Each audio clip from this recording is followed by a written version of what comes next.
Hello student. आज हम लोग कंप्यूटर साइंस क्लास 11th के प्रीवियस ईयर के सारे क्वेश्चनों का सॉल्यूशन करेंगे। क्वेश्चन और आंसर दोनों विथ एक्सप्लेनेशन।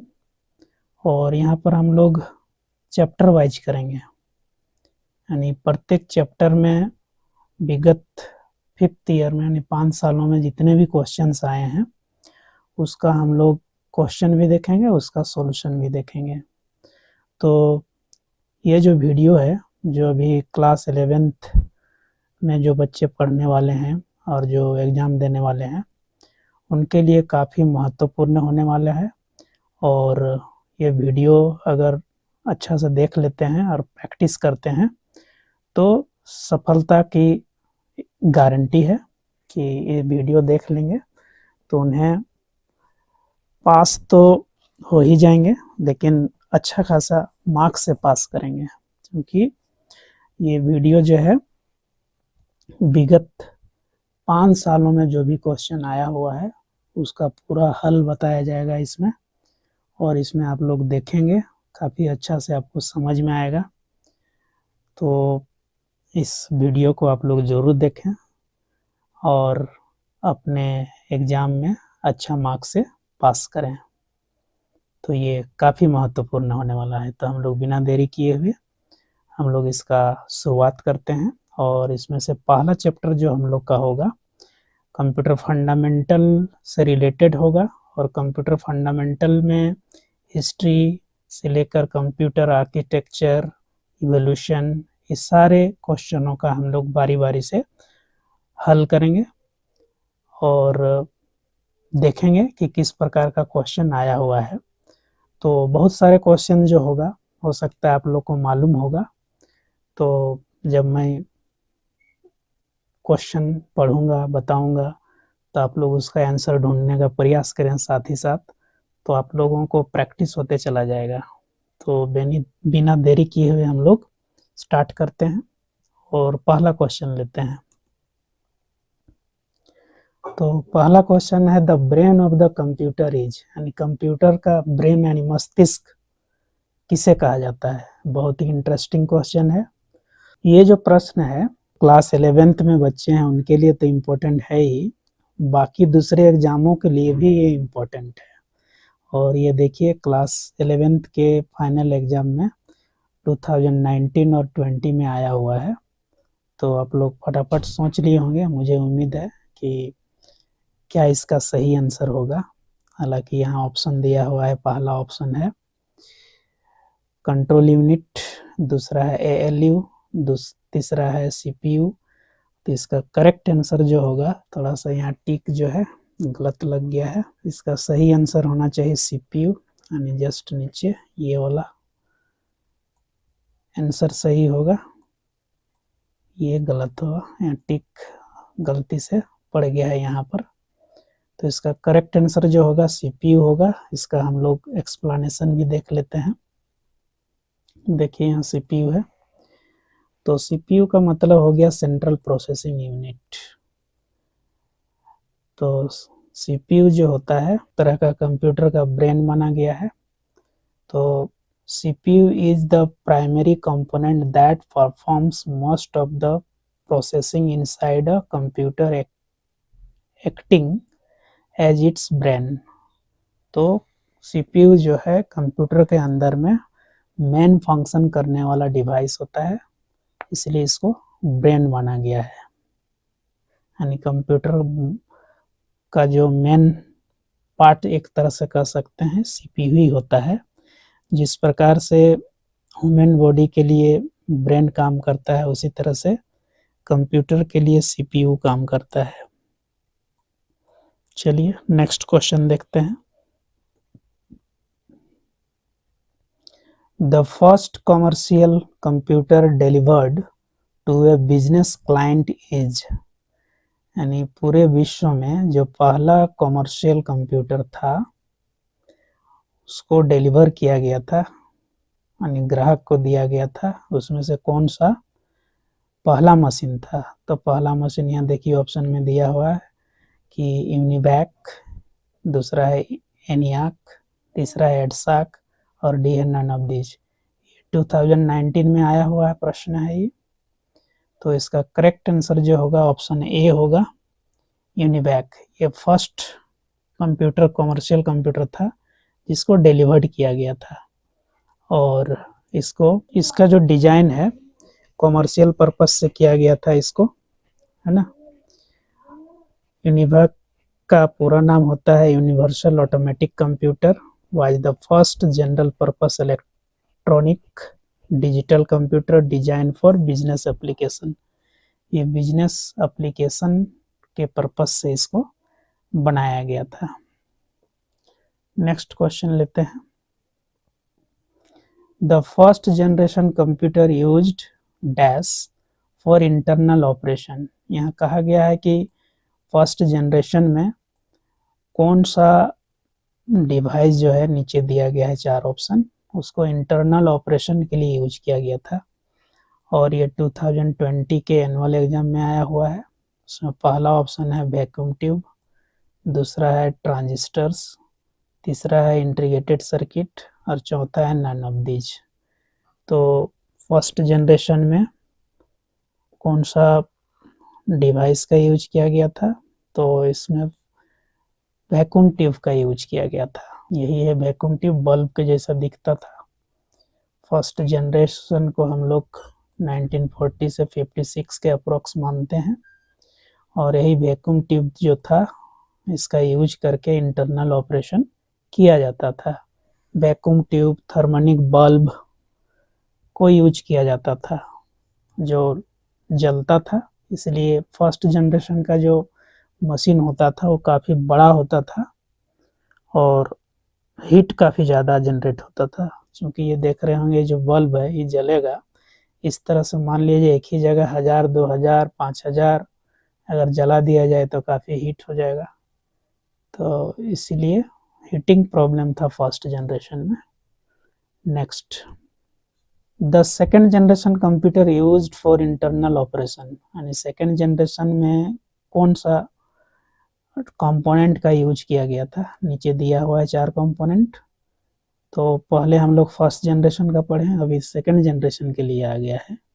ये 2025 में आया हुआ है, यानी पिछले ही साल। तो पहला ऑप्शन है वैक्यूम ट्यूब, दूसरा है ट्रांजिस्टर, तीसरा है integrated circuit, none of these. तो इसका करेक्ट आंसर होगा ऑप्शन बी, ट्रांजिस्टर। ट्रांजिस्टर का प्रयोग किया गया था, क्योंकि अभी हम लोग जस्ट पढ़े हैं कि ये जो है फर्स्ट जनरेशन में यूज किया गया था, तो ये सेकेंड जनरेशन में यूज हुआ, है ना। तो ट्रांजिस्टर देखिए 3 पैर वाला जो डिवाइस होता है उसी को ट्रांजिस्टर बोला गया है। ये सब सारा जो है ट्रांजिस्टर है,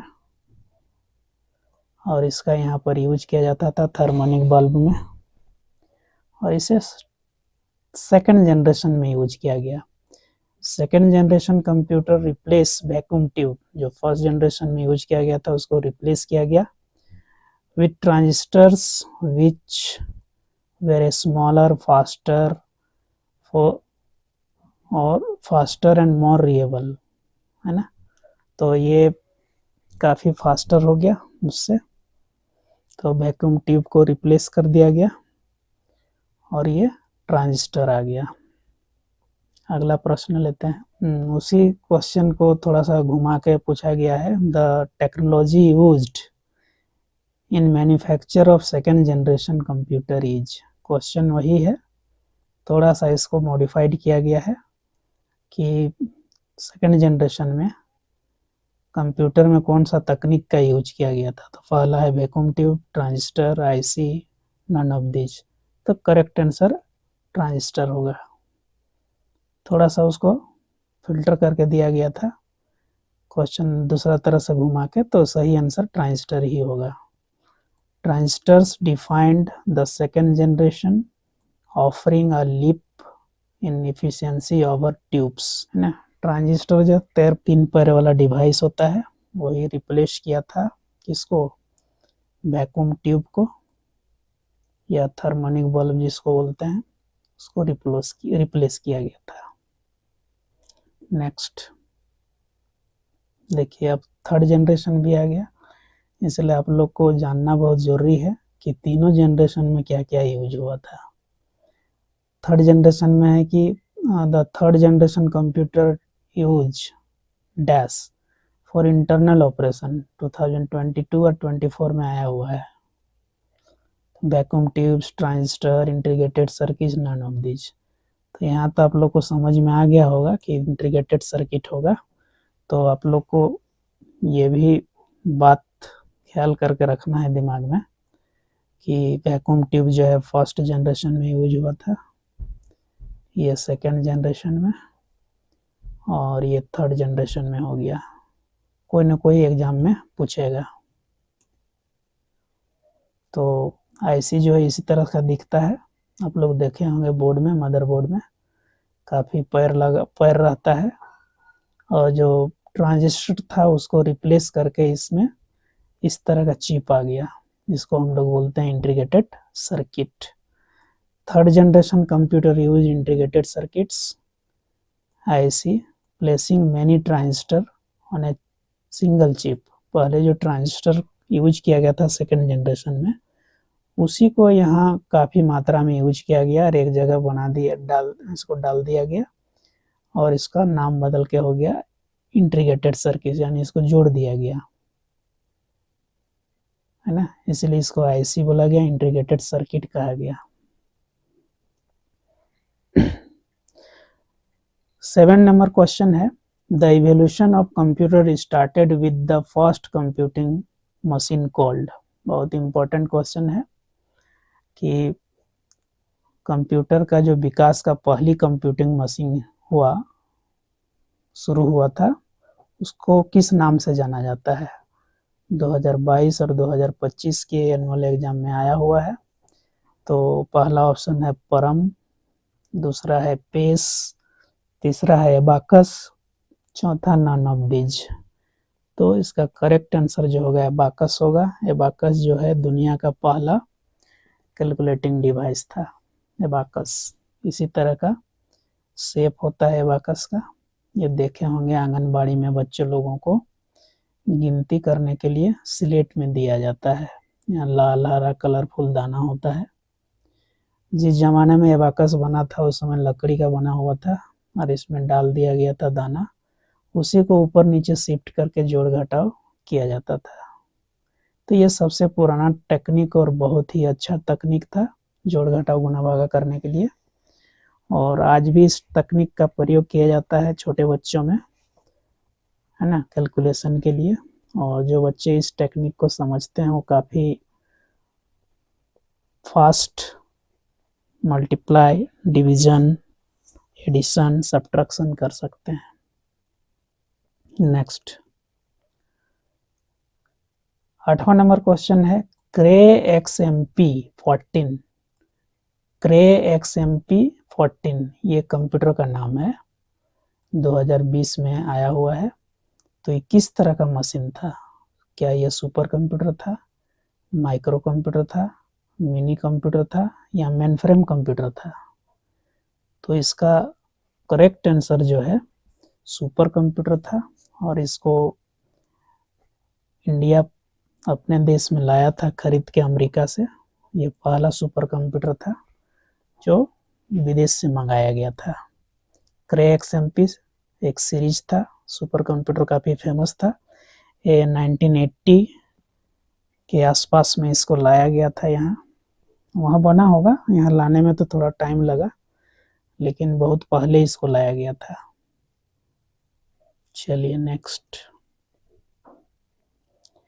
9 नंबर क्वेश्चन बहुत इंपॉर्टेंट है, परम एंड पेस आर, ये दोनों क्या है?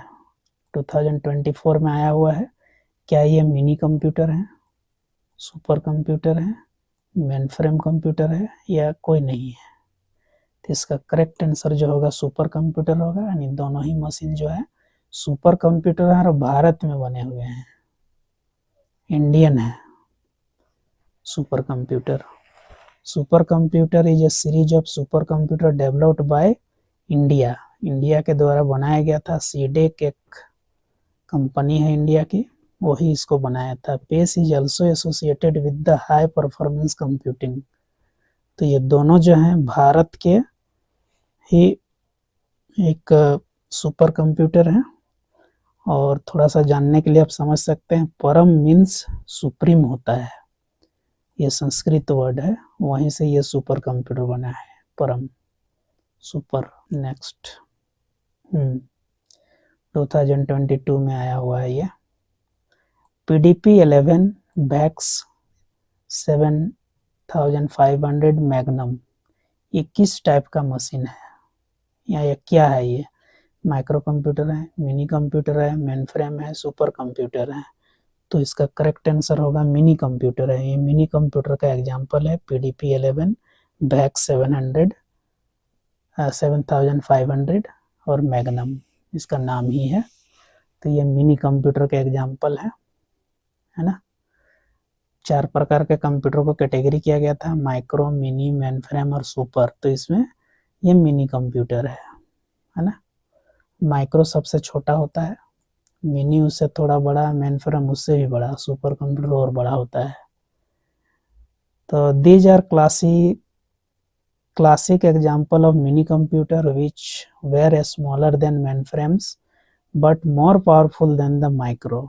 तो मिनी कंप्यूटर जो होता है माइक्रो से फास्टर होता है और मेन फ्रेम से थोड़ा सा कम होता है। नेक्स्ट, ये बहुत ही इम्पोर्टेंट क्वेश्चन है, इसको बोलते हैं हम लोग, बहुत बार एग्जाम में आया हुआ है, इसलिए ये याद रखना है। बहुत इम्पोर्टेंट क्वेश्चन है कि a nibble is a group of dash bit. Nibble जो होता है कितने बिट्स के ग्रुप होता है?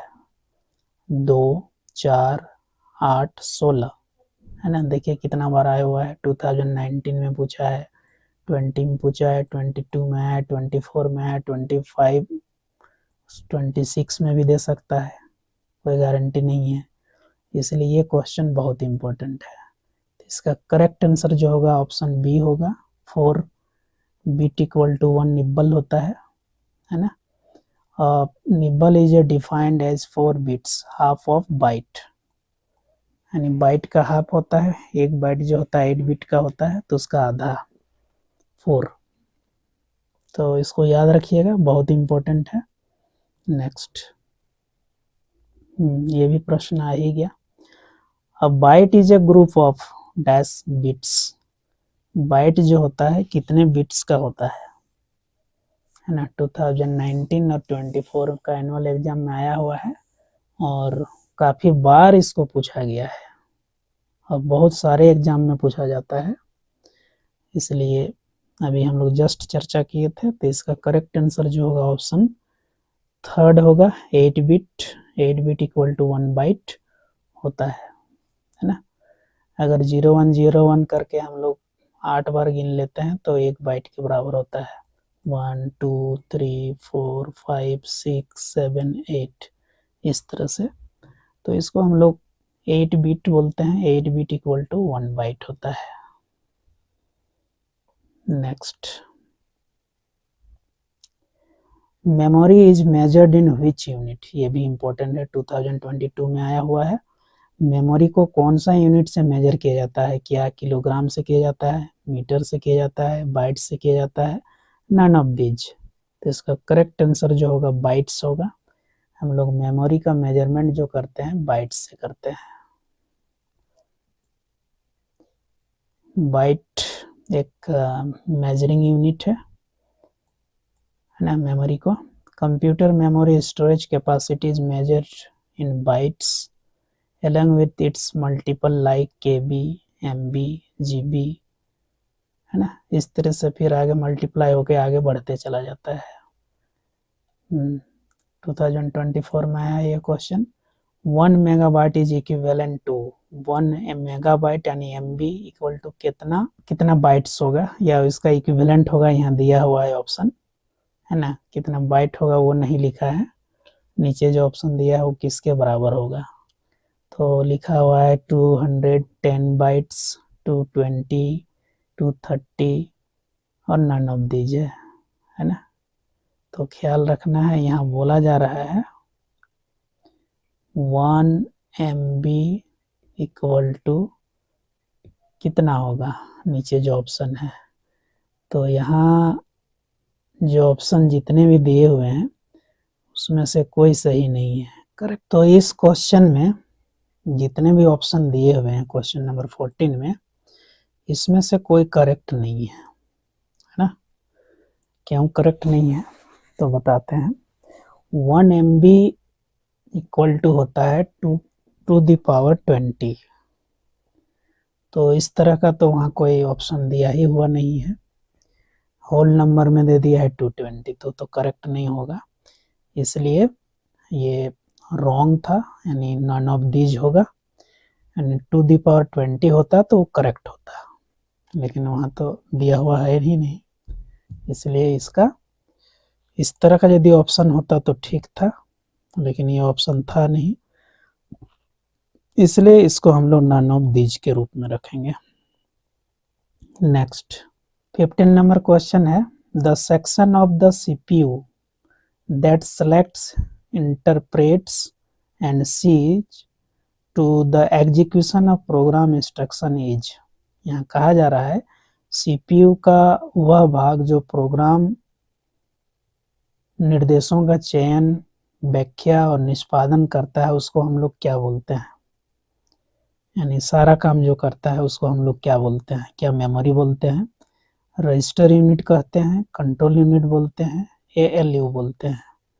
तो इसका करेक्ट आंसर जो होगा कंट्रोल यूनिट होगा, क्योंकि कंट्रोल यूनिट ही सारे चीज़ों को कंट्रोल करता है, नियंत्रण करता है, इसलिए करेक्ट आंसर जो होगा कंट्रोल यूनिट होगा। जितना प्रकार का डेटा का फ्लो होता है वो सारे नियंत्रण करने का जो काम करता है वो कंट्रोल यूनिट यानी CPU करता है, इसलिए इसका करेक्ट आंसर हो गया कंट्रोल यूनिट।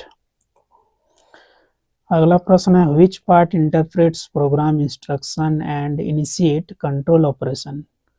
इसमें से कंट्रोल ऑपरेशन कौन करता है, 19 में आया हुआ है।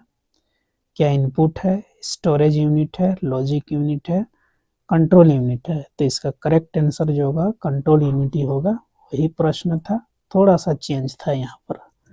तो इसका करेक्ट आंसर जो होगा कंट्रोल यूनिट ही होगा।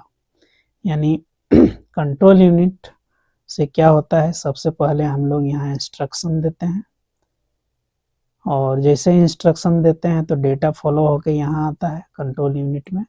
ये डिसाइड करता है कि किस तरह से कहाँ भेजना है हमको, वो निर्णय लेता है, तभी ये आगे फंक्शन करता है। तो सबसे पहले इंटरप्रेट्स होता है, डायरेक्ट और फ्लो, ये कंट्रोल यूनिट का काम है। सारा प्रकार का कंट्रोलिंग जो होता है डेटा का वो कंट्रोल यूनिट करता है। Next, the dash performs all the arithmetic and logical operations.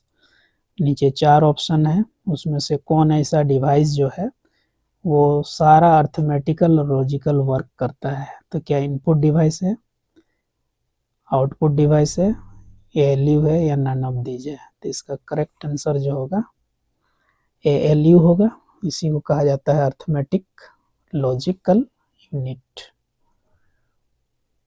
तो ALU है, अर्थमेटिक लॉजिक यूनिट बोलते हैं। मैथमेटिकल फंक्शन करता है, मैथमेटिकल फंक्शन में जितने प्रकार का अर्थमेटिक ऑपरेशन हो गया, अर्थमेटिक ऑपरेशन में क्या क्या आता है, तो अर्थमेटिक ऑपरेशन में आपका आ गया प्लस है, माइनस है, मल्टीप्लाई है, डिवाइड है, तो ये सारे आते हैं। फिर लॉजिक में क्या आता है, तो लॉजिक में आ गया greater than, less than, greater than equal to, less than equal to. तो ये सब जितना जो वर्क होता है उसको लॉजिकल वर्क कहा जाता है। Next, analog computers take input in the form of. Analog computer, जो कंप्यूटर का जो टाइप्स होता है उसमें से एनालॉग कंप्यूटर्स होता है, वो इनपुट का फॉर्म उसका किस प्रकार का होता है, कैसे इनपुट लेते हैं।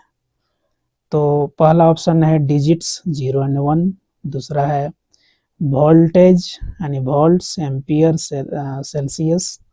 तीसरा ऑप्शन है इलेक्ट्रॉन्स, नन ऑफ दीज। तो इसका करेक्ट आंसर जो होगा ऑप्शन बी होगा, जो वोल्टेज, एम्पियर और सेल्सियस के रूप में इनपुट लेता है। एनालॉग, उसी को हम लोग एनालॉग बोलते हैं, है ना।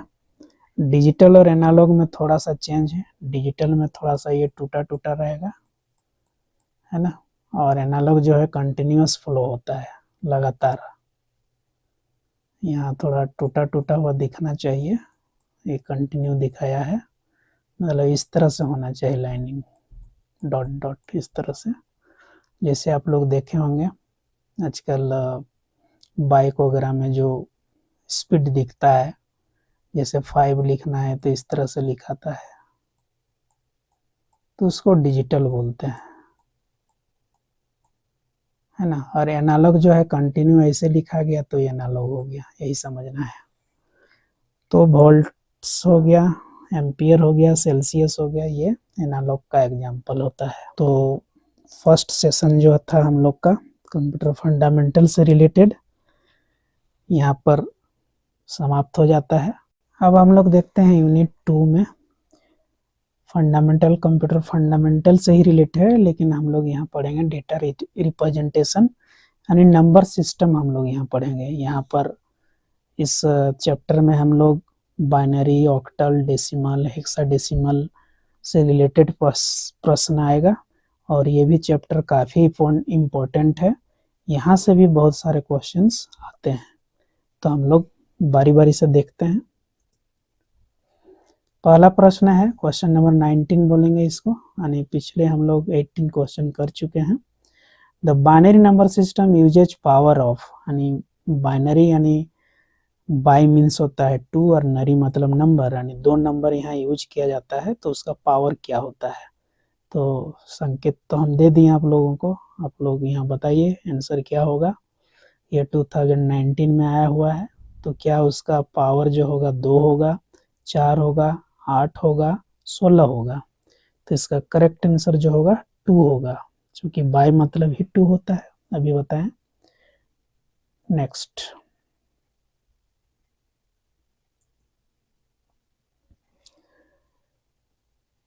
द बाइनरी नंबर सिस्टम जिसका बेस 2 होता है is composed of 2 unique symbols that are, यानी बाइनरी नंबर सिस्टम में 2 प्रकार का प्रतीक को माना जाता है, उसमें से क्या है, ए बी है, 0 1 है, 8 और 10 है, नन ऑफ दीज है। यानी 2 नंबर का प्रयोग किया जाता है, वो सिंबल क्या है। इसका करेक्ट आंसर है 0 1, यानी बाइनरी में 2 ही नंबर होता है, यानी बाइनरी जो नंबर है यहाँ पर, बाइनरी जिसको हम लोग बोल रहे हैं, अभी जस्ट समझाए थे, बाई मीन्स होता है 2 और नरी मतलब नंबर, तो जो 2 नंबर जो है इसका वो 0 और 1 होता है।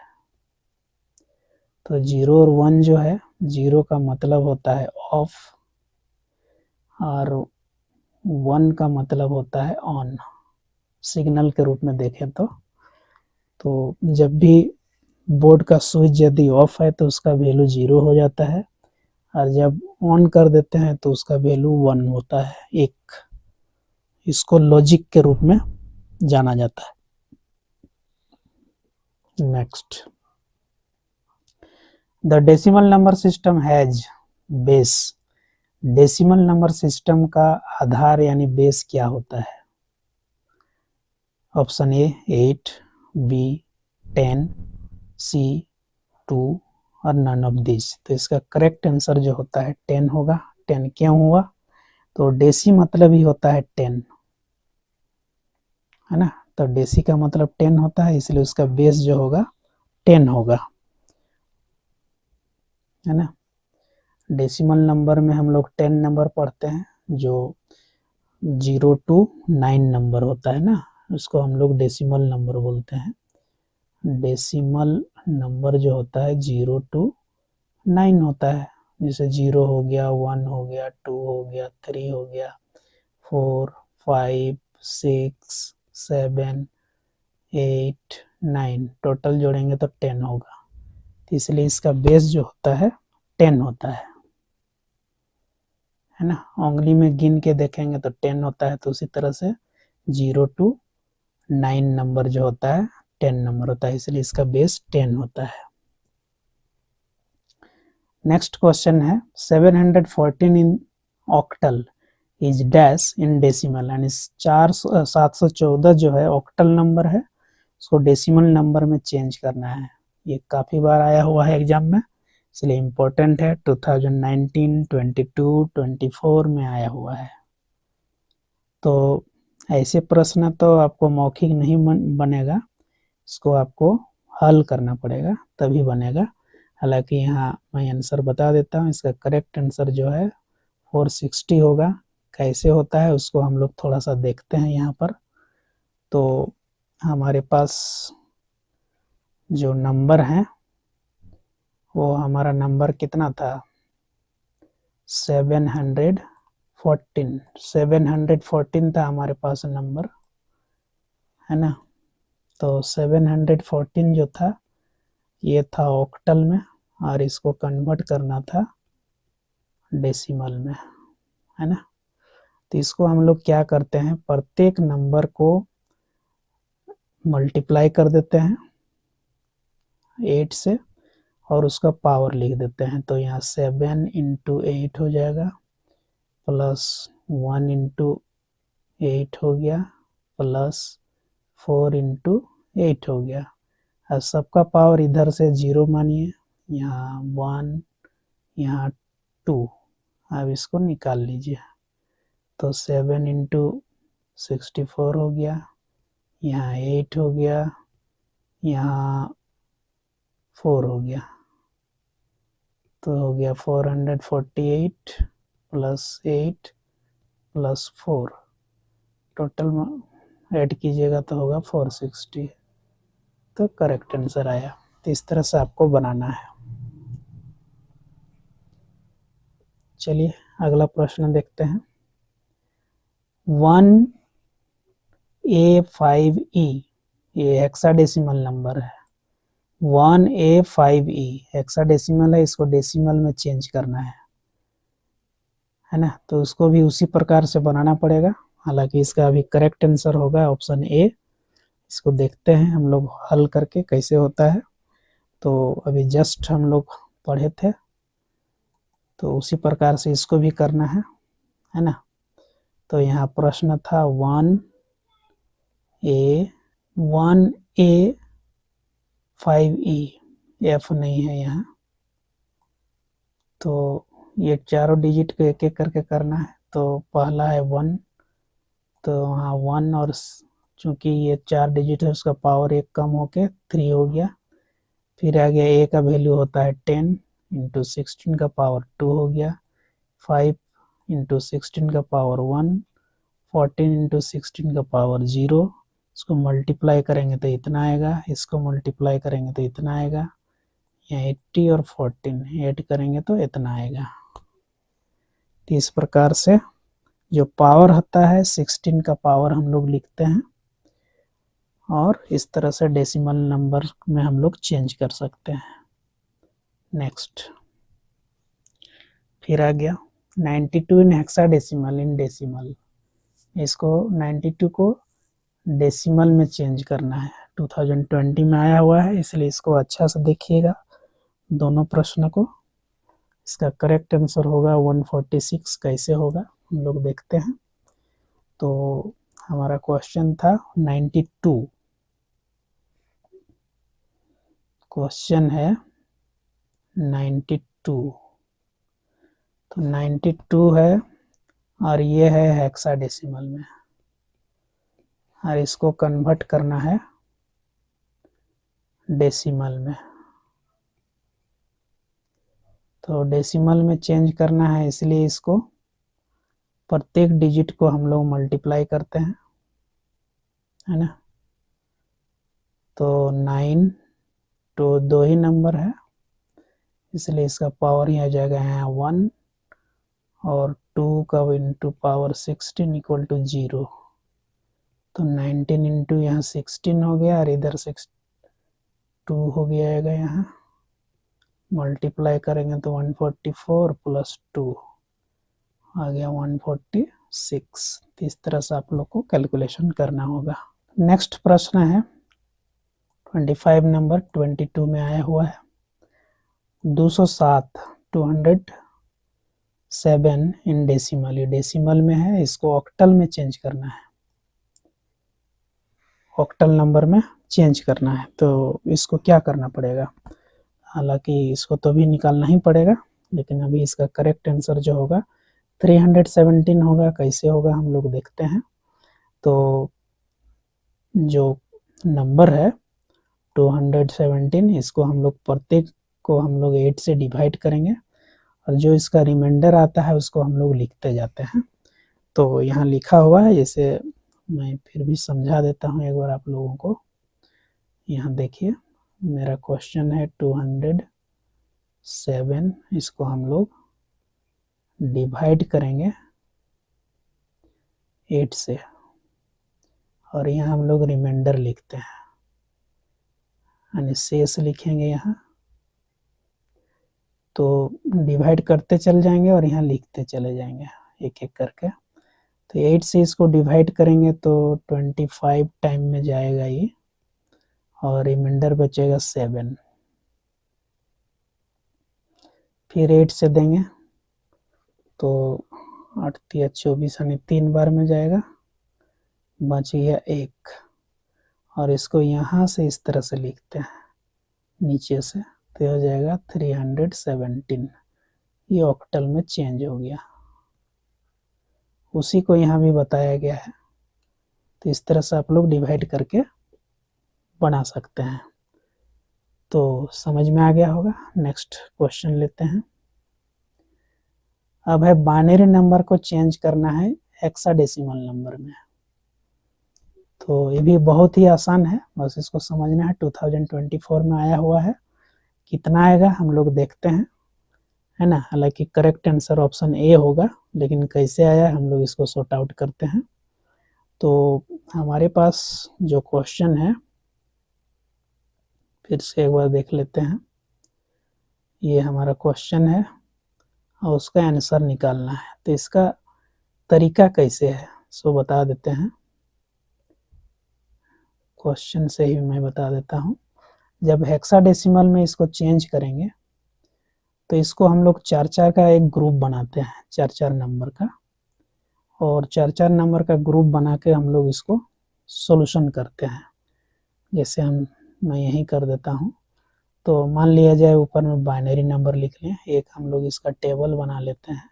तो हम लोग को पहले 4 का पेयर बनाना है। तो 4 का पेयर क्या हो जाएगा, यहाँ से यहाँ तक एक पेयर हुआ, मतलब एक ग्रुप, और यहाँ से यहाँ तक एक ग्रुप 4 डिजिट का होता है। अब हमारे मान लो यहाँ 2 ही बन रहा है, 2 डिजिट है, तो इधर 2 जीरो लगा देंगे तो बन जाएगा। तो ऊपर में हम लोग लिखते हैं बाइनरी और नीचे लिख लेंगे हेक्साडेसिमल।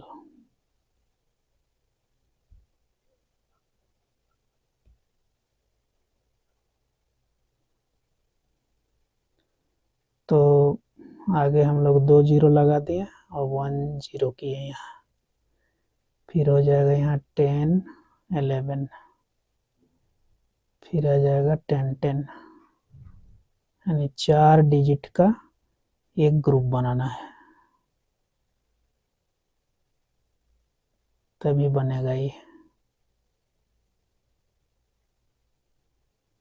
ऐसा लेके अगर यदि आप लोग बनाते हैं तो कभी मिस्टेक होने का डर नहीं रहेगा। अब सबसे पहले देखिए यहाँ 00 10 है, तो इसका 2 होता है, यानी 10 का 2 होता है।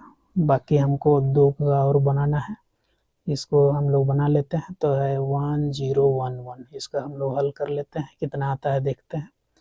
तो प्रत्येक को हम लोग मल्टीप्लाई करेंगे, 1 इंटू 2 कितना डिजिट हो गया, 1 2 3 4, तो पावर हो गया 3 प्लस 0 का पावर 2 का पावर हो जाएगा 2 प्लस 1 इंटू 2 का पावर हो गया 1 प्लस 1 इंटू 2 का पावर 0। तो यहाँ हो गया 3 पावर है तो 8 हो गया, ये तो 0 हो गया, इधर हो गया 2 और प्लस 1 तो ये हो गया 11। अब आते हैं हम लोग 10 10, तो 10 10 का 10 होता है ना, 11 था वहाँ तो यहाँ ये हो जाएगा तो इसका 10 आएगा, ऐसे आप लोग देख लीजिए, बना देते हैं। तो 1 इंटू 2 का पावर हो गया 3 प्लस 0 इंटू 2 का पावर हो गया 2 प्लस 1 इंटू 2 का पावर हो गया 1 प्लस 0 इंटू 2 का पावर 0, तो हो गया 8, ये तो 0 हो गया, ये हो गया 2, इधर भी 0, तो आ गया 10। अब देखिए, तो यहाँ हो गया इसका 11, तो 11 को हेक्साडेसिमल में हम लोग मानते हैं B और 10 को बोलते हैं A। तो मेरा आंसर जो आ जाएगा यहाँ पर 2BA आएगा, तो ऑप्शन ए यहाँ करेक्ट हो गया।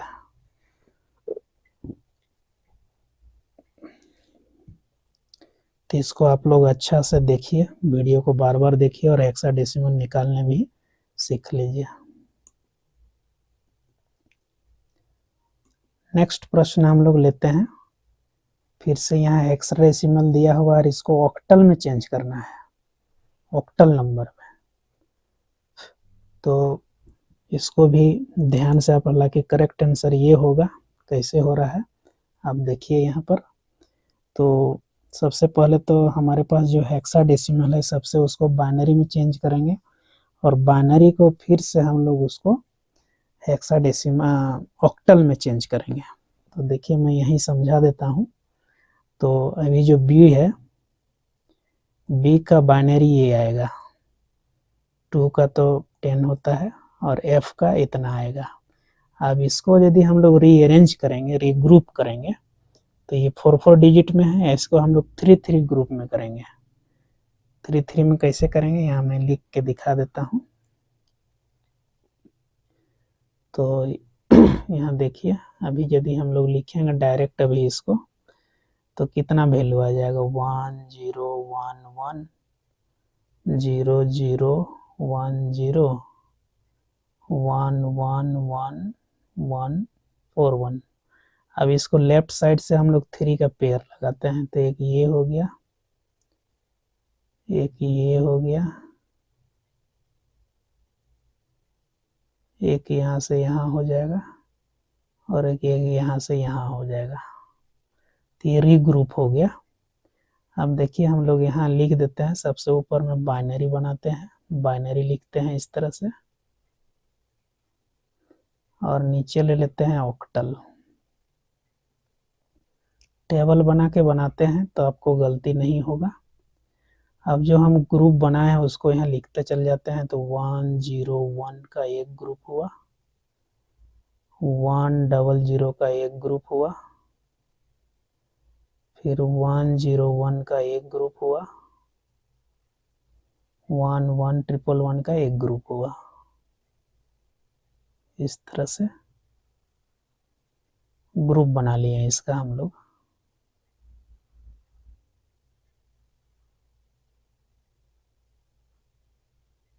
ऐसे बना लिए। अब देखिए 4 का 100 होता है, तो इसका 5 हो जाएगा, ये भी 5 हो गया और ये 7 होता है। तो हमारे पास आंसर आ गया क्या, 5 4 5 7। तो देखिए यहाँ आंसर यही वाला था, करेक्ट आंसर आ गया। तो इस तरह से सबसे पहले बाइनरी में चेंज करना है, बाइनरी को फिर उसको रीग्रुप कीजिए 3 में, क्योंकि ऑक्टल नंबर जो होता है वो 3 का ग्रुप में बनता है और हेक्साडेसिमल 4 का ग्रुप में बनता है। तो ये बात आप लोग को रखना पड़ेगा ख्याल, तभी आप लोग हेक्साडेसिमल और ऑक्टल में कन्वर्ट कर सकते हैं। एक बार लिख देते हैं, हेक्साडेसिमल का जो ग्रुप होता है 4 का ग्रुप होता है 4 बिट का, और ऑक्टल जो होता है 3 का ग्रुप होता है 3 बिट का। तो ये बात ख्याल रखिएगा, तभी कन्वर्ट होगा अच्छा से। नेक्स्ट फिर से हेक्साडेसिमल आया है, इसको अब डेसिमल में चेंज करना है। तो इसका करेक्ट आंसर तो अभी फिलहाल 713 है। C29 इसको कन्वर्ट करना है, तो C29 को चेंज करना है। तो चेंज करने के लिए क्या करेंगे, सबसे पहले 2 को हम लोग 16 से मल्टीप्लाई कर देंगे, तो 16 का पावर में, तो इसको मल्टीप्लाई करेंगे तो कितना 16 हो जाता है, इतना मल्टीप्लाई कर देंगे तो इतना आ गया। C का मतलब होता है 12, इसका पावर हो गया 1, इसको मल्टीप्लाई कर दें तो 119 हुआ। अब फिर इसको 9 को हम लोग करेंगे तो इसका पावर हो गया 0, इसका 9। अब ओवरऑल है, जैसे आप यहाँ देखिए तो ये आ गया यहाँ, ये आ गया यहाँ, और ये 9 आ गया यहाँ। टोटल को ऐड करेंगे तो आएगा 713। तो निकालने के लिए जानना होगा, जब तक निकालने आप नहीं जानते हैं तब आपको परेशानी होगा। अगर ये नहीं समझ में आ रहा है तो आपको मैं फिर से बता देता हूँ। 2C9, तो 2C9 अभी हेक्साडेसिमल है, इसको हम लोग लिख सकते हैं 2 पावर के रूप में। कैसे लिखेंगे, तो 2 इंटू 16 का पावर हो जाएगा 2 प्लस C इंटू 16 का पावर हो गया 1 प्लस 9 इंटू 16 का पावर हो गया 0। 2 इंटू 16 256 हो जाता है, और C का मतलब होता है 12 इंटू 16 हो गया, इधर इसका वैल्यू 0 तो यहाँ बच गया 9। इसको मल्टीप्लाई कर देंगे तो 512 होगा, इसको मल्टीप्लाई करेंगे तो 119 होगा, यहाँ 99 ऐड कर देंगे तो 713 आएगा। इस तरह से आपको बनाना है। नेक्स्ट लेते हैं, one's complement of binary number 1001 is. अब यहाँ कंप्लीमेंट लेना है, पूरक जिसको बोलते हैं, है ना, 1 का कंप्लीमेंट लेना है। तो इसका करेक्ट आंसर जो होगा C नंबर होगा। कैसे हो रहा है तो देखते हैं हम लोग। तो हमारा इनपुट वैल्यू है 1001 है, तो कंप्लीमेंट करने मतलब 1 का हो जाएगा 0, 0 का 1, 0 का 1, 1 का 0, यानी इसका उल्टा होता है, कंप्लीमेंट उसी को बोलते हैं। तो यहाँ मेरा ए नॉट मतलब A का 1 का हो गया 0, 0 का 1, 0 का 1, 1 का 0, तो ये हो गया हमारा आउटपुट। तो एक करेक्ट आंसर C हुआ।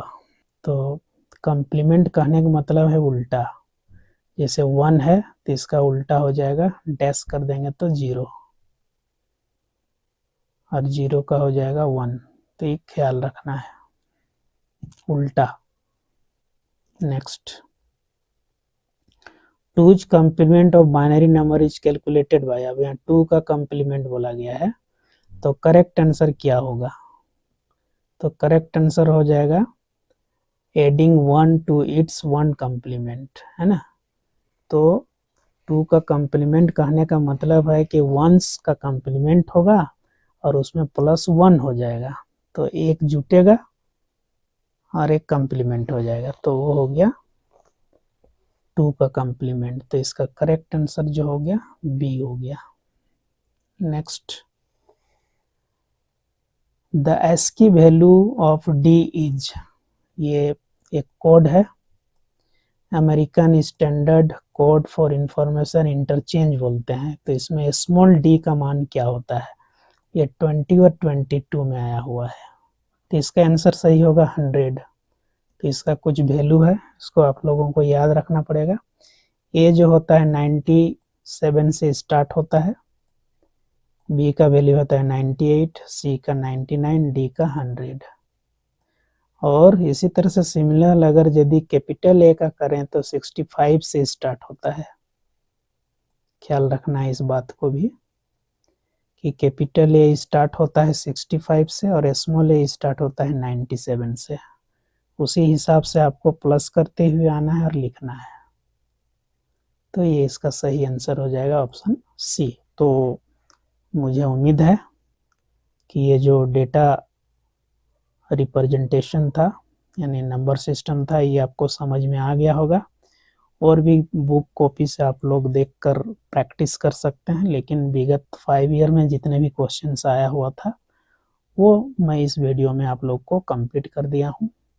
और इस वीडियो को आप लोग देखें और एग्ज़ाम में अच्छा नंबर लाएं और वीडियो को सब्सक्राइब भी करें, क्योंकि अगला वीडियो फिर तभी मैं बनाऊंगा जब आप लोग सब्सक्राइब करेंगे, ताकि आप लोग अच्छा नंबर ला सकते हैं। तो वीडियो देखने के लिए बहुत बहुत धन्यवाद।